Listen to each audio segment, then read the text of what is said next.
So today is 2.3, day 2, quotient rule. Yesterday we learned about the product rule, which deals with multiplication. So the quotient rule will deal with division of two functions.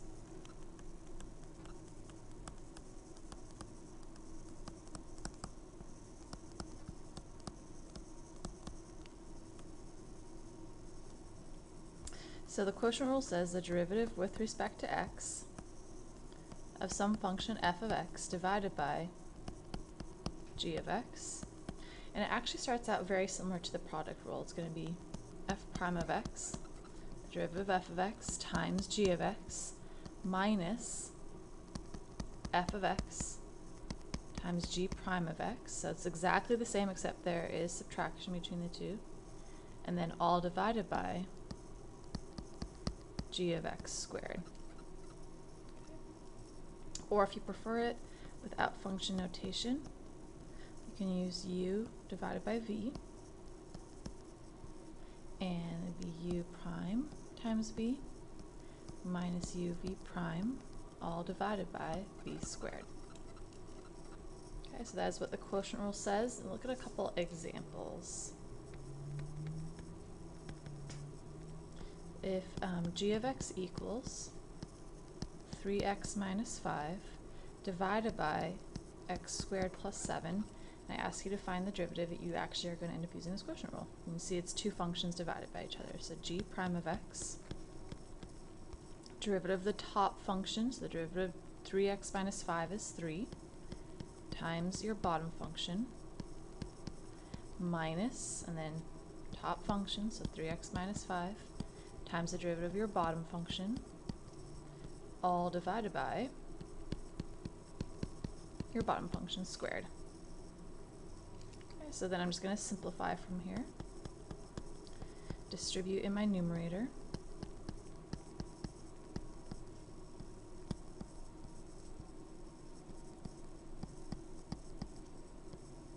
And then combine like terms and put in standard form for my numerator.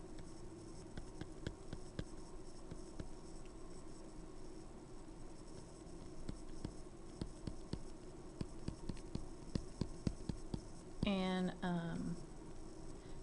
it's not really easily to be factored on the top, so I'm just going to leave this as my final answer. Okay, so distribute, combine like terms, put in standard form from your numerator. If you're able to factor, you can go further, but that is fine for your answer. Alright, yesterday I said that we would look at some of the trig functions in terms of kind of proving or showing how they equal what their derivatives are. So let's look at tan x. Remember the ratio of tan x is sine x over cosine x. So if we look at the derivative, we know the derivative of sine x is cosine x times our bottom function. Sine x stays the same. The derivative of cosine x is negative sine x all over cosine x squared.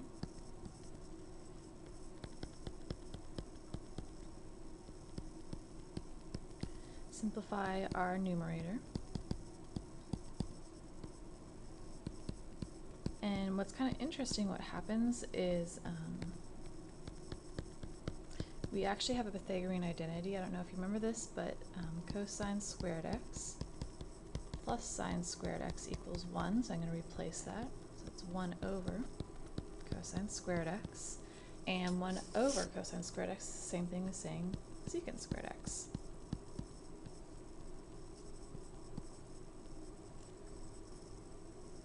So at this point you have several different rules that you know. You need to use the most efficient method. So I'm going to ask you to try to figure out, or ask you to use the most efficient method. Would that be, first of all, power rule is always the easiest. And then usually I recommend the product rule. And then lastly, your quotient rule.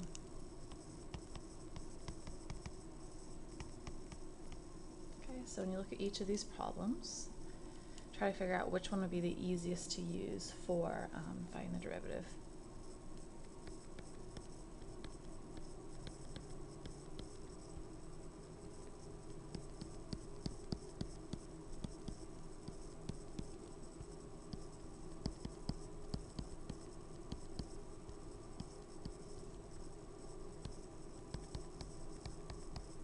So if you're watching the video, I'd pause it for a moment and then think about which rule would be the easiest to use.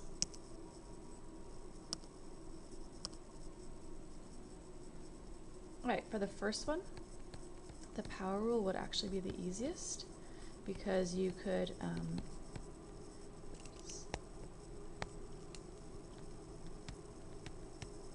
move your variable up to the numerator and then be able to find your derivative. The next one, again, the power rule would still be the easiest. And the reason being is x to the 3 over 2 over x to the first could be simplified to x to the 1/2 if you put your x's together. All right, third one. This case here, still power rule would be the easiest.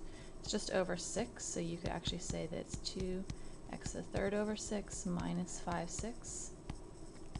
Reduce that first one, and then you could take your derivative and it'd be pretty easy to deal with. And the last one here, you do actually have to use the quotient rule. That's the only one that you're able to. Can't split anything apart, so you would have to use that quotient rule. All right, last example, let's look at a trig situation.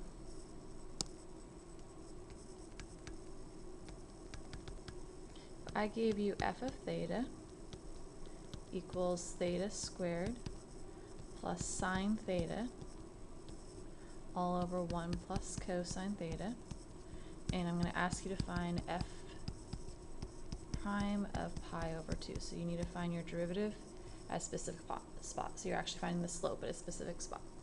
So let's find our derivative. So f prime of theta is going to equal the derivative of my top function is going to be, now if you'd prefer, you can use x instead of theta. You just have to show that you're replacing it with x. So x squared plus sine x over 1 plus cosine x. I'm going to use x instead. Okay, so the derivative of the top function would be 2x plus cosine x times the derivative of my bottom function, so 1 plus cosine x. Top function now stays the same. The derivative of my bottom function is going to be negative sine x all over 1 plus cosine x. Now, since they didn't ask you to actually find the derivative formula, I would actually just go ahead and plug in the pi over 2 right away, and don't worry about simplification. It will happen as you plug it in. So you have 2 times pi over 2 plus, and now cosine at pi over 2 is just 0. And then 1 plus cosine at pi over 2 again is just going to be 0. Pi over 2 squared. Sine at pi over 2 is 1.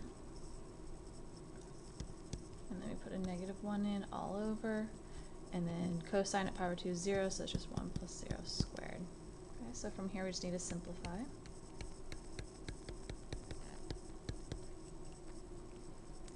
Let's see, the first part here, I'm going to get just pi minus, looks like pi squared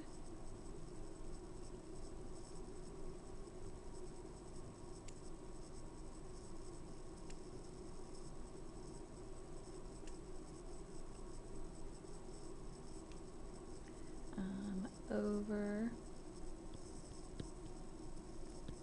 4, and then this negative 1 is actually going to make everything plus here, and then plus 1 all over 1. So anything over 1 would just be itself. So I'm just going to put together my like terms here, and it looks like there's not really too much I can put together, so it's just going to be pi plus pi squared over 4 plus 1 is my answer. Alright, so tonight's homework is going to be dealing with the quotient rule, and sometimes you'll get to decide which situation you'd like to use. Try to use the most efficient method.